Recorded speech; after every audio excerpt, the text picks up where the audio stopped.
રાસાયણિક સમીકરણોનું ડિસ્કશન કરશું. એમાં રાસાયણિક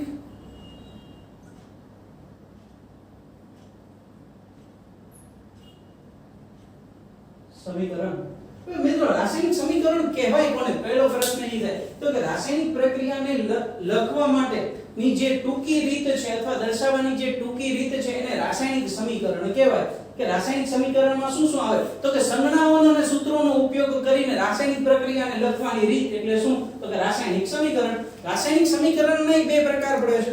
તો એના બે પ્રકારમાં જે પહેલો પ્રકાર છે એ કયો છે તો કે શાબ્દિક સમીકરણ.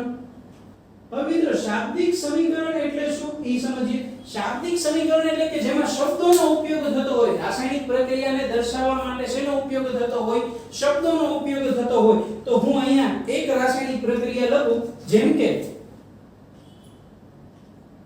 ઝિંક વત્તા સલ્ફ્યુરિક એસિડ. ઝિંક વત્તા સલ્ફ્યુરિક એસિડ એટલે કે ઝિંકની સલ્ફ્યુરિક એસિડ સાથે પ્રક્રિયા થઈ. અને મિત્રો જરૂરી નથી કે આ બાજુ જ એરો, હું એરો નીચે કરું એટલે કે એનો મતલબ એમ છે આ બેયમાંથી પ્રક્રિયા થઈ અને શું બને છે તો એ નીચેની તરફ દર્શાવ્યું છે. તો એમાંથી શું બનશે તો એમાંથી બને છે ઝિંક સલ્ફેટ વત્તા હાઇડ્રોજન વાયુ. બરાબર મિત્રો? તો આ જે છે એ રાસાયણિક પ્રક્રિયાને મેં શેના સ્વરૂપમાં દર્શાવ્યું? શબ્દોના સ્વરૂપમાં દર્શાવ્યું. એટલે કે શું તો હું આખી રાસાયણિક પ્રક્રિયા બોલું છું કે ઝિંકને જ્યારે સલ્ફ્યુરિક એસિડ સાથે પ્રક્રિયા કરાવવામાં આવે છે ત્યારે ઝિંક સલ્ફેટ અને હાઇડ્રોજન વાયુ ઉત્પન્ન થાય છે. તો આ આખી પ્રક્રિયા લખીએ એની કરતા શું ટૂંકું પડે તો કે આપણે ટૂંકી રીતે ઝિંક વત્તા સલ્ફ્યુરિક એસિડ એમાંથી શું બને તો કે ઝિંક સલ્ફેટ અને હાઇડ્રોજન વાયુ પતી. બહુ સરળ. શા માટે? કારણ કે આપણે બહુ ટૂંકમાં લખીએ છીએ. ઝિંકની સલ્ફ્યુરિક એસિડ સાથે પ્રક્રિયા કરવામાં આવે તો એમાંથી ઝિંક સલ્ફેટ અને હાઇડ્રોજન વાયુ બને છે. આટલું બધું લખવું એની કરતા ઝિંક વત્તા સલ્ફ્યુરિક એસિડ ઇટ gives એટલે કે એરો કરી અને ઝિંક સલ્ફેટ અને હાઇડ્રોજન વાયુ. બહુ સિમ્પલ. બરાબર? આ જે છે એ શબ્દોના સ્વરૂપમાં સમીકરણ લખ્યું છે માટે એને શાબ્દિક સમીકરણ કહેવામાં આવે છે. હવે આપણે ડિસ્કશન કરી એની પછી રાસાયણિક સમીકરણ. તો રાસાયણિક સમીકરણમાં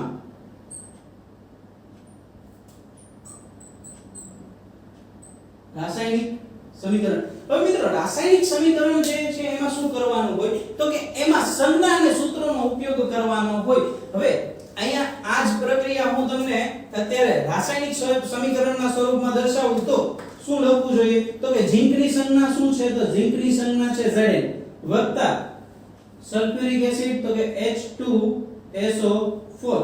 એમાંથી શું બને છે તો એમાંથી ઝિંક સલ્ફેટ એટલે કે ZnSO4 વત્તા શું બને છે વત્તા હાઇડ્રોજન વાયુ બને છે. તો બસ મિત્રો આ જો આ રાસાયણિક સમીકરણ કહેવાય કે જેમાં શેનો ઉપયોગ થયો? સંજ્ઞાનો ઉપયોગ થયો, સૂત્રોનો ઉપયોગ થયો. તો જે પ્રક્રિયાને ટૂંકમાં લખવા માટે સંજ્ઞા અને સૂત્રોનો ઉપયોગ કરેલો હોય તો તેને રાસાયણિક સમીકરણ કહેવાય છે. બરાબર મિત્રો? તો આ રાસાયણિક સમીકરણ થયું. હવે રાસાયણિક સમીકરણ લખાય કઈ રીતે તો એની માટેની પદ્ધતિ છે કે આપણે એની માટે શીખીએ કે રાસાયણિક સમીકરણ લખાય કઈ રીતે. તો જો મિત્રો હું અહીંયા એક રાસાયણિક સમીકરણ લખું છું. રાસાયણિક A + B આ બે વચ્ચે પ્રક્રિયા થઈ C + D બને છે. તો ચાલો મિત્રો હવે A + B it gives C and D. તો અહીંયા શું બને છે તો કે AB વચ્ચે પ્રક્રિયા થાય છે. હવે આ AB શું છે તો કે પ્રક્રિયાની જે શરૂઆતમાં આવ્યા હોય, પ્રક્રિયાની શરૂઆતમાં જે આવ્યા હોય એને પ્રક્રિયકો કહેવામાં આવે છે. શું કહેવામાં આવે છે? પ્રક્રિયકો કહેવામાં આવે છે. આ પ્રક્રિયકો છે A અને B કે જે હંમેશા કઈ બાજુ લખાય? ડાબી બાજુ લખવામાં આવે છે.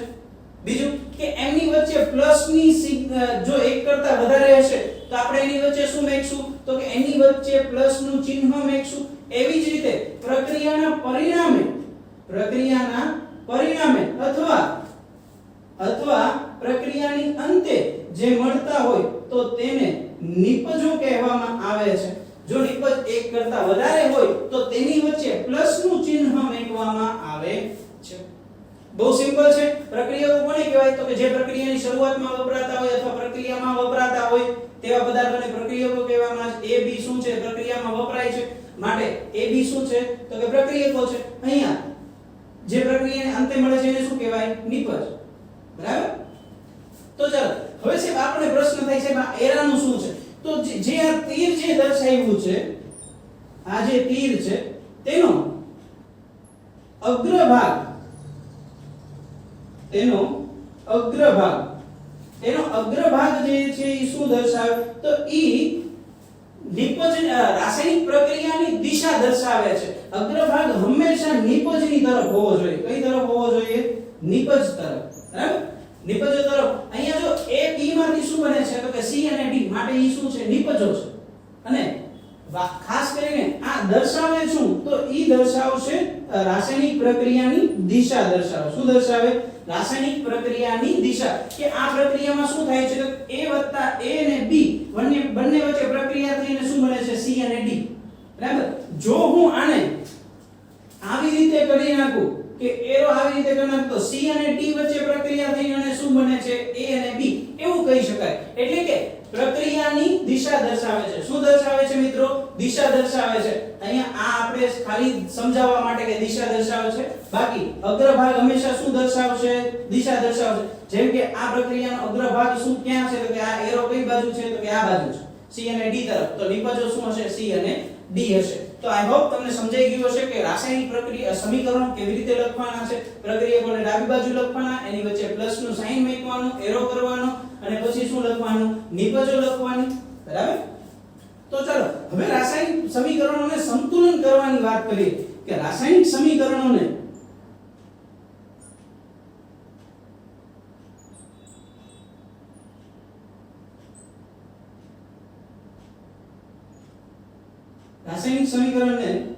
સંતુલન. હવે રાસાયણિક સમીકરણનું સંતુલન કેવી રીતે કરવાનું છે તેની ચર્ચા કરીએ. સૌથી પહેલા હું તમને એક ઉદાહરણ જ આપી દઉં કે આ ઉદાહરણમાં Zn H2SO4 it gives ZnSO4 H2. મોટા ભાગે હું આ ઉદાહરણથી સમજાવું છું કારણ કે આ ઉદાહરણ બહુ સહેલું છે, એક વખત યાદ રહી જાય. બરાબર? અને આપણે 8મા ધોરણથી ભણીએ છીએ એટલા માટે વારે ઘડી હું આ ઉદાહરણથી દરેક વસ્તુ સમજાવવાનો પ્રયત્ન કરું છું. તો ચાલો મિત્રો, હવે આ સમીકરણ સંતુલિત છે કે નહીં? તો એની માટે તમારે શું કરવું પડે? તો કે તમારે એની નીચે એક નોંધ બનાવવી પડે કે અહીંયા લેફ્ટ હેન્ડ સાઈડ અને રાઈટ હેન્ડ સાઈડ અહીંયા શું મેકશો? તો કે પરમાણુના નામ. પરમાણુ શું? આપણે Zn ડાબી બાજુ અને આ જમણી બાજુ. બરાબર? લેફ્ટ હેન્ડ સાઈડ માટે L મેક્યો છે કે ડાબી બાજુ કોણ હોય? હંમેશા પ્રક્રિયકો હશે. તો અહીંયા Zn કેટલા છે ડાબી બાજુ? કયો તો જોઈ. Zn એક જ છે એટલે હું અહીંયા 1 મેકું. અને જમણી બાજુ Zn કેટલા છે? Zn એક જ છે માટે 1 જ મેકું. હવે આની પછી હું શું દર્શાવું? હાઇડ્રોજન. તો કે હાઇડ્રોજન કેટલા છે ડાબી બાજુ? ડાબી બાજુ અહીંયા 2 હાઇડ્રોજન છે તો હું અહીંયા 2 મેકી દઉં. જમણી બાજુ હાઇડ્રોજન કેટલા છે? તો કે આ 2 જ છે એટલે 2 મેકી દઉં. એની પછી સલ્ફરની વાત કરીએ તો કે સલ્ફર. તો કે અહીંયા સલ્ફર કેટલા છે? આ 1 જ છે. અહીંયા પણ કેટલા છે? 1 જ છે એટલે કે બંને બાજુ 1 સલ્ફર છે. બીજું હવે હું વાત કરું ઓક્સિજનની. તો કે ઓક્સિજન કેટલા હશે? ઓક્સિજન અહીંયા 4 છે ડાબી બાજુ, જમણી બાજુ પણ કેટલા છે? 4 છે. એ બંને બાજુ 4. તો તમે મિત્રો અહીંયા જોઈ શકો કે બંનેની બધાની સંખ્યા કેવી છે? સરખી છે. દરેક પરમાણુની સંખ્યા સરખી છે. માટે અહીંયા શું કહેવાય? તો કે આ રાસાયણિક સમીકરણ જે છે એ સંતુલિત છે.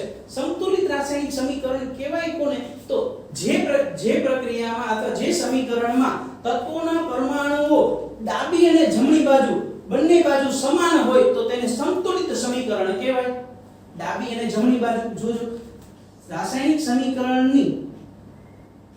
સમીકરણમાં તત્વો અને પરમાણુઓ ડાબી અને જમણી બાજુ, ડાબી અને જમણી બંને બાજુ કેવા હોય? સમાન હોય તો તેને શું કહેવાય? તેને શું કહેવાય? સંતુલિત સમીકરણ કહેવાય. શું કહેવાય? સંતુલિત સમીકરણ કહેવાય. તો ચાલો એક હજી આપણે એક ઉદાહરણ જોઈએ. હું તમને એક અહીંયા ઉદાહરણ આપું કે જેમ કે અહીંયા KClO3 લઈએ. KClO3 માંથી આપણે શું બનાવીએ? તો કે KClO3 માંથી આપણે KCl પ્લસ અહીંયા ઓક્સિજન છૂટો પડે એટલે અહીંયા KClO3 એમાંથી શું બન્યું? KCl plus O2. હવે આ પ્રક્રિયામાં જો કે પોટેશિયમ કેટલા છે? તો કે ડાબી બાજુ અને જમણી બાજુ. ડાબી બાજુ કેટલા છે? 1 છે. જમણી બાજુ કેટલા છે? અહીંયા 1 જ છે એટલે 1 મૂકી દેશું. Cl કેટલા છે? Cl 1 છે અહીંયા. અહીંયા કેટલા છે? 1 જ છે. પછી ઓક્સિજન ની વાત કરીએ. ઓક્સિજન અહીંયા ડાબી બાજુ કેટલા છે? 3 છે. જ્યારે અહીંયા કેટલા છે? જમણી બાજુ 2 છે. તો આ સમીકરણ સંતુલિત છે નહીં. તો શું કરવું પડે? સંતુલિત કરવું પડે. તો સૌથી પહેલા મારે જે છે એક શોર્ટ ટ્રીક વાળો વિડિયો બનાવ્યો છે. ઈ શોર્ટ ટ્રીક વાળો જે વિડિયો છે, વિડિયો નંબર 2, કે જેમાં ઘણી બધી રાસાયણિક પ્રક્રિયાઓ કેવી રીતે સંતુલિત કરાય શોર્ટ ટ્રીક થી ઈ દર્શાવેલું છે. એટલે ઈ ખાસ જોજો. અને એની પછી અત્યારે આપણે હવે ડિસ્કશન કરશું NCERT ની આધારે કે NCERT માં કેવી રીતે રાસાયણિક સમીકરણ સંતુલિત કરવાની પદ્ધતિ આપી છે તેનું આપણે ડિસ્કશન કરશું. બરાબર મિત્રો? અને આ સમીકરણની પણ આપણે પછી ચર્ચા કરીએ કે કેવી રીતે સંતુલિત કરાય. ઓકે મિત્રો? ચાલો મિત્રો, હવે આપણે એક રાસાયણિક પ્રક્રિયા સંતુલિત કરીએ કે જે આપણી ટેક્સ્ટ બુક માં સંતુલિત કરવાની આપેલી છે. તો એની માટે હું અહીંયા એક પ્રક્રિયા લખું Fe H2O it gives Fe3O4 plus hydrogen વાયુ એટલે કે H2.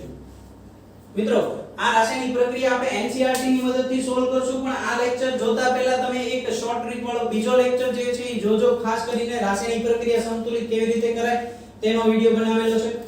તો હવે સૌથી પહેલા આપણે એક પછી એક આના સ્ટેપ જોતા જઈએ. અને આ સ્ટેપ કોની મુજબ હશે? NCERT મુજબ હશે. સ્ટેપ 1. હવે સ્ટેપ 1 માં શું કરવાનું છે? તો સ્ટેપ 1 માં તમારે સૌથી પહેલા બોક્સ બનાવવાના છે. શું કરવાનું છે? બોક્સ બનાવવાના છે. બોક્સ કેવી રીતે બનાવશો? તો કે હું તમને અહીંયા બતાવી દઉં. સૌથી પહેલા જે પ્રક્રિયા ઉપર લખી છે એ જ તમારે શું કરી દેવાની? નીચે લખી દેવાની. અહીંયા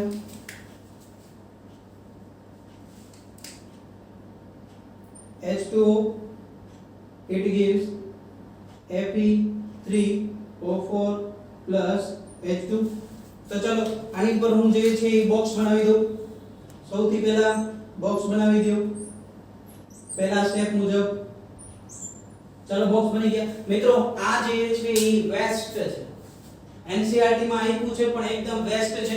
કારણ કે અહીંયા જો બોક્સ બનાવવાનું કીધું એની કરતા આપણને એક નિયમ આપ્યો હોત કે ઉપલિપિમાં ક્યારેય કોઈ પણ વસ્તુ એડ ન કરી શકાય તો આપણે આ બોક્સ મેકવાની જરૂરિયાત ન હોત. આનો કહેવાનો એક જ મતલબ છે કે ઉપલિપિમાં તમે કાંઈ ફેરફાર નહીં કરી શકો. એટલે કે આ બોક્સમાં તમે અંદર જે એમનેમ છે અણુઓ એમાં તમે કાંઈ ફેરફાર કરી શકવાના નથી. ઈ ઉપલિપિને તમારે ચોક્કસ રાખવાની વાત કરે છે, એટલે કે ફિક્સ રાખવાની વાત કરે છે. ઉપલિપિ કોને કહેવાય? આપણો પ્રશ્ન એ થાય સાહેબ, ઉપલિપિ કોને કહેવાય? સાહેબ ઉપલિપિ એટલે હું તમને સમજાવું. જો Fe3 છે બરાબર, તો Fe ના કેટલા પરમાણુ છે? 3 છે. ઓક્સિજન 4 છે. Fe3O4 છે. O4 માં આ ઓક્સિજન 4 દર્શાવે છે. અહીંયા H2 દર્શાવે છે. હવે આ ઉપલિપિનો અંક છે. જે કોઈ પણ પરમાણુની નીચે મૂકેલો હશે એ શું હોય? પરમાણુનો ઉપલિપિનો અંક. હવે ઉપલિપિનો અંક શું દર્શાવે? તો કે પરમાણુની સંખ્યા દર્શાવે. શું દર્શાવશે? તો કે પરમાણુની સંખ્યા. તો સાહેબ અહીંયા જો H2 એટલે કે બે હાઇડ્રોજન હશે. ઓક્સિજનમાં તો એકય ઉપલિપિમાં કઈ છે જ નહીં. જો ઉપલિપિમાં કઈ ન હોય તો એનો મતલબ એમ છે કે ત્યાં એક મેકવાનું છે. શું મેકવાનું છે? એક મેકવાનું છે. Fe માં અહીંયા જો ઉપલિપિમાં કઈ નથી તો એનો મતલબ શું છે? તો કે Fe એક જ પરમાણુ છે. બરાબર મિત્રો? એટલે ઉપલિપિમાં ક્યારેય ફેરફાર કરવાનો નથી. તમે એમાં ભૂલ ન કરો એટલા માટે NCERT વાળાએ શું કરાવી નાખ્યું? આપણે એની પર શું દોરાવી નાખ્યા? બોક્સ કરાવી નાખ્યા કે તમે આમાં કાંઈ પણ ફેરફાર કરી શકશો નહીં. બરાબર? તો આપણું આ પહેલું સ્ટેપ હતું. એની પછી આપણે ચર્ચા કરીએ સ્ટેપ 2 ની. સ્ટેપ 2 માં શું કરવાનું છે? તો તમારે સંખ્યા ગણવાની છે. પરમાણુઓની સંખ્યાની ગણતરી. હવે ઈ સંખ્યાની ગણતરી I1 type of waste of time છે. આપણે જે છે સૌથી સરળ મોઢે જે છે ગણતરી થઈ શકે એવી વસ્તુઓ છે કે જે આપણે અહીંયા NCERT માં કેવી રીતે આપ્યું છે ઈ સમજાવવા માટે હું અહીંયા એની ગણતરીઓ કરું છું. આ લેફ્ટ હેન્ડ સાઈડ અને આ right hand side. Left hand side કોણ છે? પહેલા તો હું Fe દર્શાવું. Fe છે મારી પાસે હાઇડ્રોજન છે ને ઓક્સિજન છે. તો આ ત્રણ પરમાણુઓ મેં દર્શાવ્યા કે જે મારે રાસાયણિક પ્રક્રિયાઓમાં છે. તો લેફ્ટ હેન્ડ સાઈડ Fe કેટલા? તો કે Fe એક જ છે. હાઇડ્રોજન કેટલા છે? 2 છે. ઓક્સિજન કેટલા છે? એક જ છે. આ લેફ્ટ હેન્ડ સાઈડ ની વાત થઈ ગઈ મિત્રો. હવે right hand side right hand side જે છે ઈ જોઈએ. Fe કેટલા છે 3 છે તો Fe 3. એની પછી હાઇડ્રોજન કેટલા છે તો કે 2 છે તો આ 2. ઓક્સિજન કેટલા છે તો ઓક્સિજન 4 છે. તો જો મિત્રો આ રાસાયણિક સમીકરણ સંતુલિત છે નહીં, રાસાયણિક સમીકરણ સંતુલિત નથી એ આપણને અહીંયાથી દર્શાવે છે. હવે સ્ટેપ નંબર 3 માં શું કરવાનું છે તેની ચર્ચા કરીએ. તો મિત્રો સ્ટેપ નંબર 3 માં તમારે જે સૌથી મોટું સંયોજન હોય, અહીંયા મને એક વસ્તુ થાય કે આ નો લખીએ ને તોય ચાલે કે સૌથી મોટું સંયોજન ગોતવાનું, એમાં જેના પરમાણુઓની સંખ્યા સૌથી વધારે હોય એવો પરમાણુ ગોતવાનો અને એને સંતુલિત કરવાનો. એવું ન કરો તોય સંતુલિત તો થઈ જાય, ગમે એ પરમાણુ લઈ લે તો ચાલે. અને એમાંય તે જો તમારે બહુ ઝડપથી પૂરું કરવું હોય તો હું તમને કહી દઉં, હાઇડ્રોજન અને ઓક્સિજનને છેલ્લે બેલેન્સ કરવાના, એની સિવાયના જેટલા પરમાણુ હોય ને એને સૌથી પહેલા સંતુલિત કરવાના. જો આવું કરશો તો બહુ ઓછા સ્ટેપમાં તમારો જવાબ આવી જશે, એટલે કે રાસાયણિક સમીકરણ સંતુલિત થઈ જશે. શું લેશો? સૌથી પહેલા હાઇડ્રોજન અને ઓક્સિજનને છેલ્લે રાખવાના, બાકીના જે પરમાણુ આપેલા હોય એને સંતુલિત કરવાના. તો ચાલો, પણ NCERT મુજબ સૌથી મોટું સંયોજન હોય એમાં સૌથી વધારે પરમાણુઓ હોય એને સંતુલિત કરવાનો છે. તો અહીંયા જો સૌથી મોટું સંયોજન કયું છે તો સૌથી મોટું સંયોજન છે Fe3O4. આ સૌથી મોટું સંયોજન છે, એમાં સૌથી વધારે કોણ છે? ઓક્સિજન છે. તો કે આપણે ઓક્સિજનને સંતુલિત કરવાના છે. ઓક્સિજનને સંતુલિત કરવા માટે હું અહીંયા લખી દઉં કે આ જે પરમાણુને સંતુલિત કરવાનો હોય ઈ લખવાનો અહીંયા, એટલે કે ઓક્સિજનની મેં સંજ્ઞા દર્શાવી. પછી અહીંયા લેફ્ટ હેન્ડ સાઈડ અને આપણે અહીંયા દર્શાવશું રાઈટ હેન્ડ સાઈડ. બરાબર? આ લેફ્ટ હેન્ડ સાઈડ અને આ રાઈટ હેન્ડ સાઈડ. તો શરૂઆતમાં પ્રક્રિયાની શરૂઆતમાં ઓક્સિજન પરમાણુની સંખ્યા શરૂઆતમાં જે છે અહીંયા કેટલા છે? ડાબી બાજુ લેફ્ટ હેન્ડ સાઈડ ની જ વાત કરું છું, ડાબી બાજુ લેફ્ટ હેન્ડ સાઈડ ની વાત કરું છું. લેફ્ટ હેન્ડ સાઈડ અહીંયા ઓક્સિજન પરમાણુની સંખ્યા 1 જ છે, એટલે હું અહીંયા 1 લખી દઉં. અને ઈ કેમાં છે? તો ઈ છે H2O ની અંદર. બરાબર? એક જ ઓક્સિજન છે. તો રાઈટ હેન્ડ સાઈડ ની વાત કરો. રાઈટ હેન્ડ સાઈડ કેટલા છે? 4 છે. અને ઈ કેમાં છે? તો કે Fe3O4 માં છે. તો ચાલો આપણે હવે સંતુલિત કરવાની છે.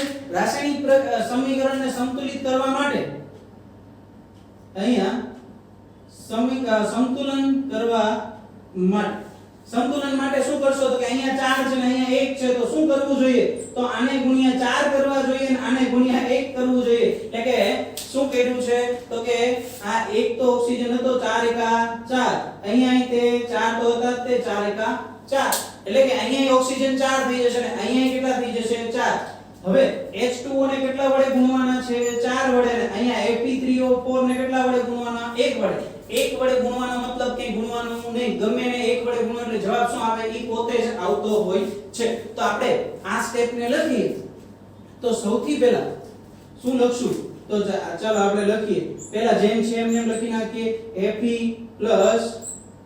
H2O it gives, એમાંથી શું બને? તો કે Fe3O4 H2, આવું લખી નાખ્યું.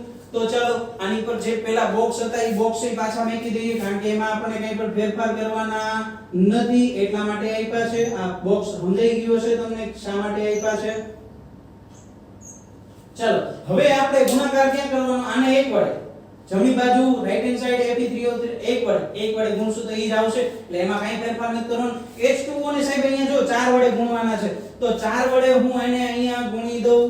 તો ચાલો હું અહીંયા H2O ને કેટલા વડે ગુણું? 4 વડે. તો ઓક્સિજન જો અહીંયા 4 થયા, ઓક્સિજન 4 થયા, તો અહીંયા ઓક્સિજન કેટલા છે?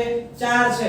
ઉપલિપિમાં 1 જ છે, 1 સાથે 4 ગુણાય એટલે 4 આ બંને સાથે ગુણાશે. હાઇડ્રોજન અને ઓક્સિજન સાથે નિયમ કંઈક આવો છે. જો હું તમને શીખવાડું કે અહીંયા 2 કૌંસમાં 2 + 3 હોય તો આ બગડો છે ને આ 2 સાથે ગુણાય, આ બગડો 3 સાથે ગુણાય, એટલે કે આ 4 છે ને ઈ આની સાથે ગુણાશે ને ઓક્સિજન સાથે ગુણાશે.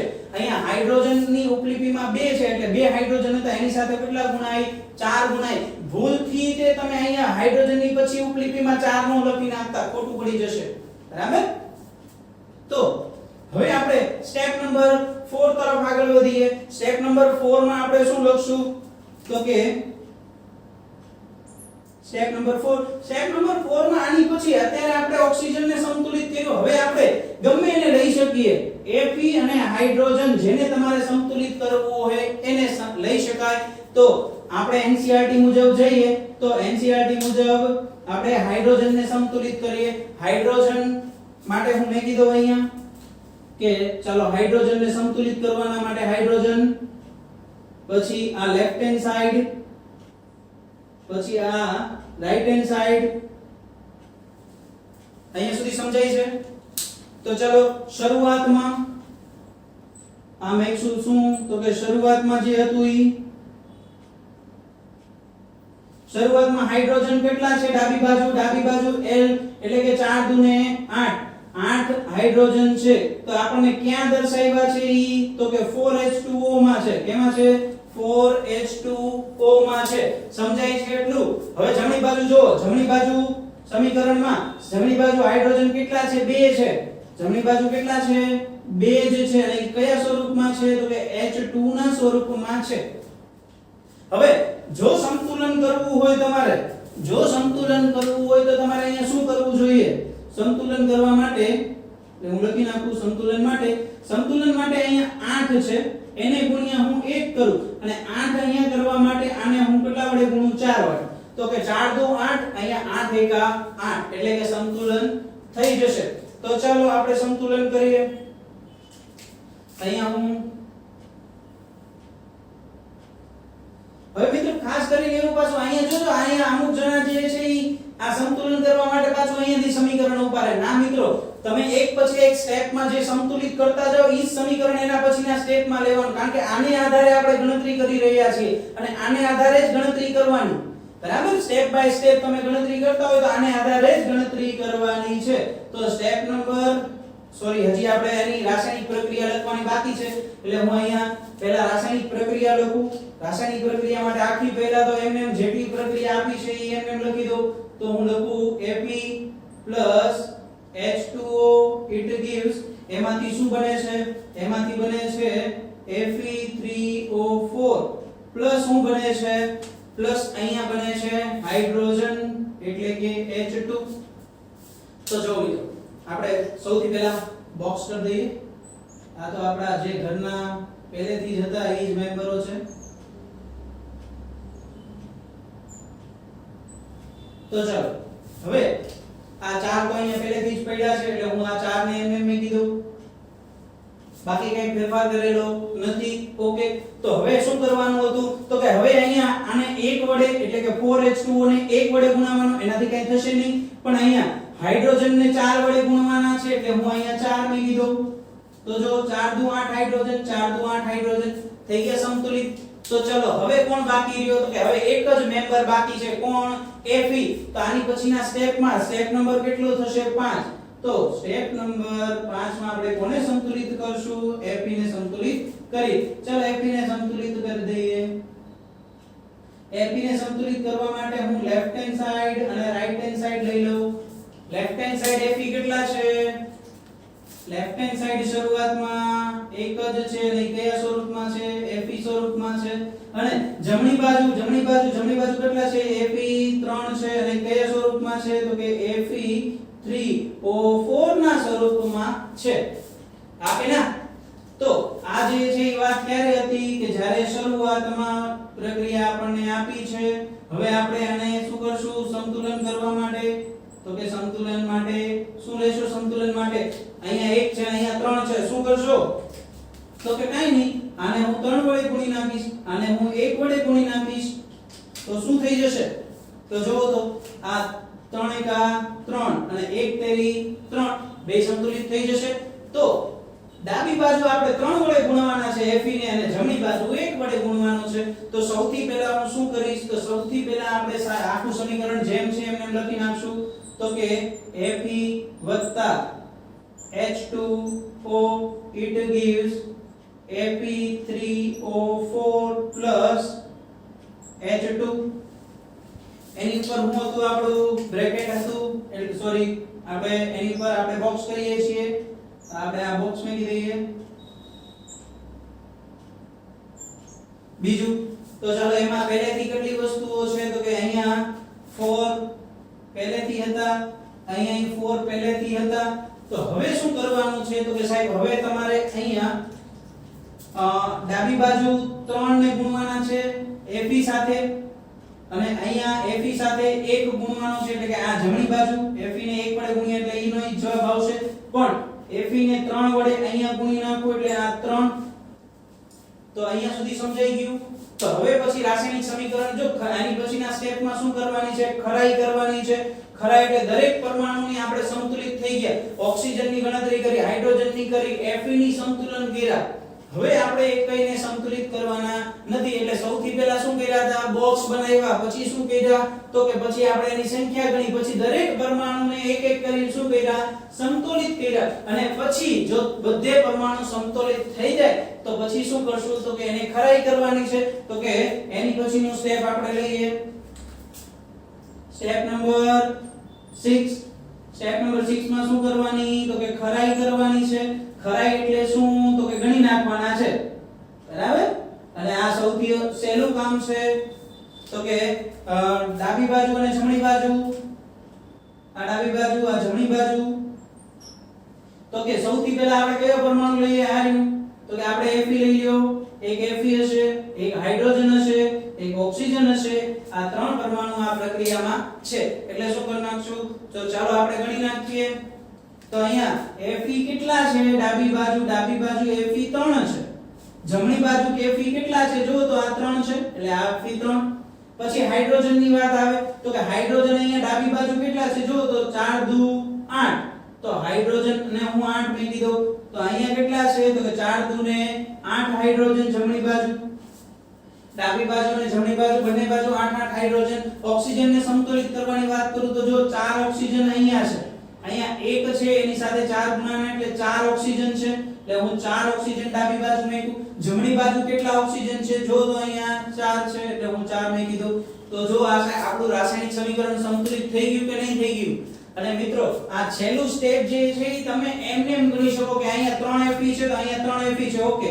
4 દુ 8 હાઇડ્રોજન છે તો 4 દુ 8 હાઇડ્રોજન છે, 4 ઓક્સિજન છે તો 4 ઓક્સિજન છે, પૂરું, બરાબર. આ જે છે એ તમે મોઢે પણ ગણી શકો, બરાબર. આખી પ્રક્રિયા જે છે હું અહીંયા તમને દર્શાવું કે આખી પ્રક્રિયા નીચે તમારે જે સંતુલિત કરીને લખવાની છે ઈ શોર્ટકટમાં કેવી રીતે ગણાય. તો હું જે અહીંયા આ પ્રક્રિયા છે એને હું શોર્ટકટમાં તમને શીખવાડું. તો સૌથી પહેલા હાઇડ્રોજન અને ઓક્સિજન ને ક્યારે લેવાના, છેલ્લે. તો એની પહેલા અહીંયા Fe છે તો Fe અહીંયા કેટલા છે 3 છે, અહીંયા કેટલા છે 1 જ છે. તો હું આને 3 વડે ગુણી દઉં. કેટલા વડે ગુણી દઉં છું 3 વડે ગુણી દઉં છું. પછી હું કરું છું પછી જો આપણે હવે ગમે લઈ લેવાના, હાઇડ્રોજન લઈ લે તોય વાંધો નહીં, ઓક્સિજન લઈ લે તોય વાંધો નહીં. તો હવે આપણે અહીંયા ઓક્સિજન કેટલા છે, હાઇડ્રોજન અહીંયા ગણશો તો 2 હાઇડ્રોજન, અહીંયા 2 હાઇડ્રોજન એટલે હાઇડ્રોજન ઓલરેડી સંતુલિત આવશે, બરાબર. તો હવે શું કરશો તો કે આપણે ઓક્સિજન લઈએ, અહીંયા 4 ઓક્સિજન છે, અહીંયા 1 જ ઓક્સિજન છે. તો હું શું કરું તો અહીંયા હું 4 મૂકી દઉં તો 4 ઓક્સિજન થઈ ગયા, અહીંયા 4 ઓક્સિજન થઈ ગયા. પણ સાહેબ હાઇડ્રોજન પાછા ગણીએ તો અહીંયા કેટલા હાઇડ્રોજન થયા, 2 હાઇડ્રોજન છે અને 4 દુ ને અહીંયા કેટલા હાઇડ્રોજન છે 8 હાઇડ્રોજન છે. તો અહીંયા 8 કરવા માટે જમણી બાજુ 8 હાઇડ્રોજન કરવા માટે હું શું કરું તો કે આને 4 વડે ગુણી દઉં. તો હવે જોઈ લઈએ, ખરાઈ કરી લઈએ. તો કે 3 Fe 4 દુ 8 હાઇડ્રોજન, 4 દુ 8 હાઇડ્રોજન, 4 ઓક્સિજન 4 ઓક્સિજન. તો જો તો આપણી આ જે પ્રક્રિયા છે એની મુજબ જવાબ આપણો આવી ગયો છે 3 Fe 4 H2O FeO2 Fe3O4 4H2.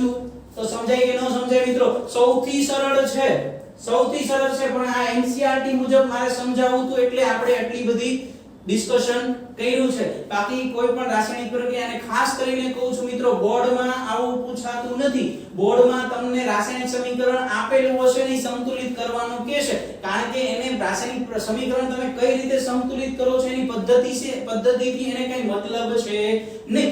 સ્કૂલની દ્રષ્ટિએ એવું જરૂરી નથી હું ખાલી બોર્ડની કહું છું, કારણ કે સ્કૂલમાં સાહેબની એક જ વસ્તુ હોય કે તમને રાસાયણિક સમીકરણ સંતુલિત કરતા આવડે છે કે નહીં ઈ જ ચકાસવાનું હોય છે. તમે કઈ રીતે પદ્ધતિથી કરો છો એનું કોઈ મતલબ હોતો નથી મિત્રો, બરાબર. પણ છતાંય NCERT માં આપી છે તો ઈ જ મુજબ ઈ જ પદ્ધતિથી મેં તમને અહીંયા કરીને બતાવ્યું છે.